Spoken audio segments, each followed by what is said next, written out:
Hi folks, today we have this beauty for the review. It's CSL Universal Hub version 2.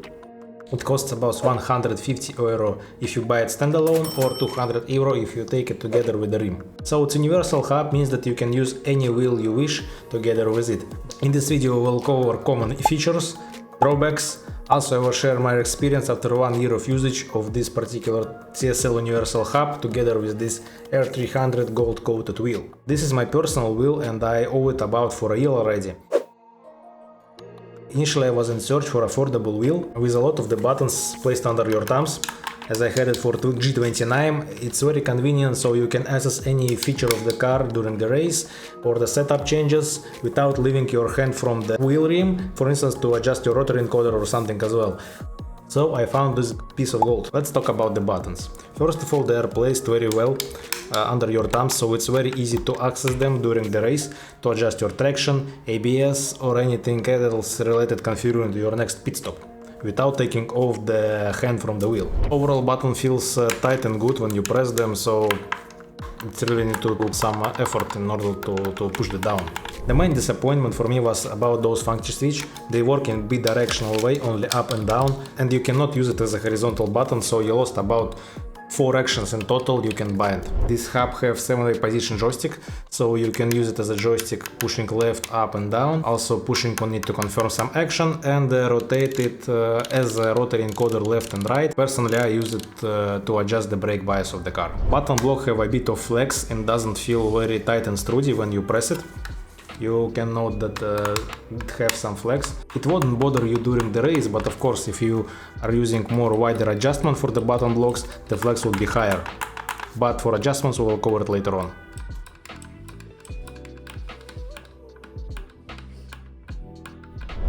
Now let's move to the pedals.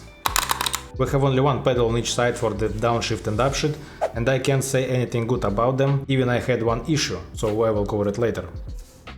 Pedals have width adjustment together with the button blocks. By loosening those 3 screws you can just move it here and there according to your needs. From the front side it will look like this. Yep, so you can adjust it for your wheel rim. As you can see on the maximum width adjustment, if I press the button, here's the button block flex you will get. On this second version they added this metal plate behind to fix the stiffness issue, but I wouldn't say that it fixed the issue entirely. And the overall construction doesn't look very solid, you know, it flexes, it quacks, squeaks and moves around a bit. But it worked and I haven't had any issues with it for a year of my experience. You just basically set it for your rim and forget about it. Comparing with G29, those pedals are further away and it wasn't very convenient at the beginning, so I had to use this distance to get those pedals with my fingers.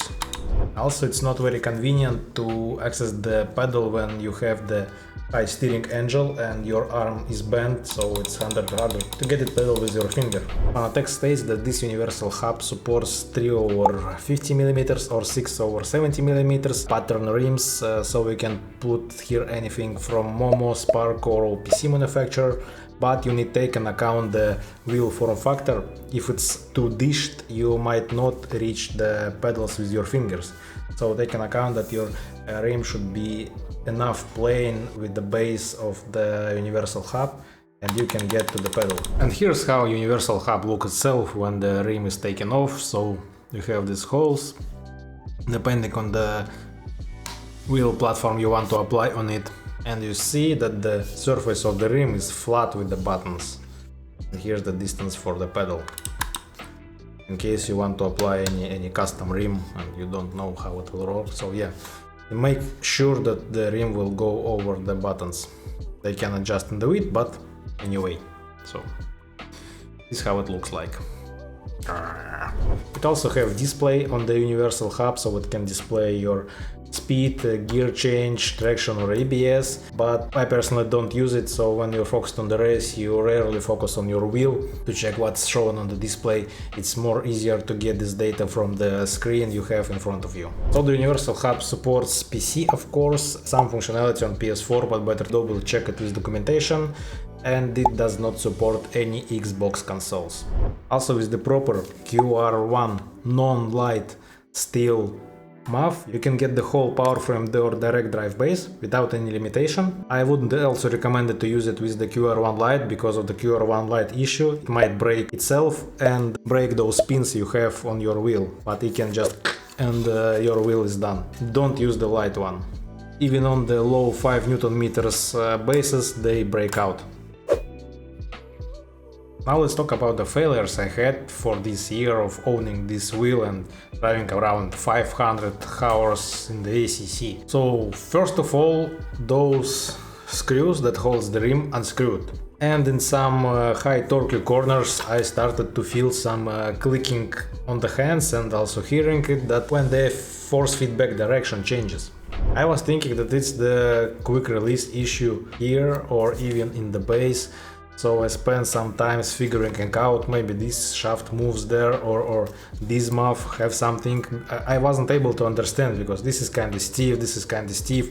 So what was the issue? But fortunately, finally I discovered a bit of movement of the screws and it appears that they were unscrewed. While Fanatec states that those screws should be tightened with 2.5 nanometers, which is goddamn low, they also gave you this screwdriver in the box, which should be used for those screws, but they unscrewed by the end. And I had to screw them tighter using another wrench. Those screws are from kind of shitty material, so even this Fanatec screwdriver, if you will check it, it has some flex in the head of the screw. So if you will apply enough of force, it will just rotate inside of the screw head without screwing it actually. I haven't noticed any issues so far once I tightened them properly, but in some case, if you start to feeling some cracking things with your rim, check those screws before starting to torture your quick release system. Maybe the issue is here. Another issue I had with the pedals. So the push feeling was different for each pedal. Like the right one was fine, but the left one was cracky and weird. I was thinking that maybe it needs some time to grind a bit and it will become fine.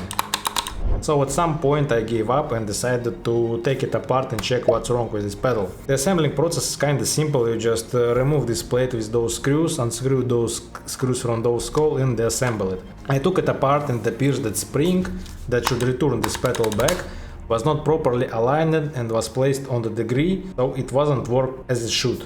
So I assembled it back properly. After the fix it's good to go, no issues so far with them, and most probably it was a faulty assemble. So what to say, Fanatec's basically not for the guys who have two left hands. I personally have used this combination of the wheel and universal hub already for a year or so, and so far no issues except those mentioned above. R300 Rim have a bit of wear indicator, so this is the leather here is a bit polished when you were in the place where you hold the rim, but in overall it's good. Maybe the thread, also the golden thread, is a bit darker. For the hub itself and buttons there's also no wear indication at all, everything works good. Same for the pedals, they work as expected. If you need flexible option in terms of what trim wheel you want to use, well, I would say it's good choice, taking account the overall price. However, I will consider that it's a budget low end product. Don't expect high quality materials, don't expect great feeling, but it will do their job. In some cases we will apply some hands to it, like fixing the pedal. So that's it for today, thank you for watching, subscribe, put likes and write in the comments what do you think about this product from the Fanatec. It's not the good time for the Fanatec, but as you see, the product quality was dropped already a year ago, an example of this rim.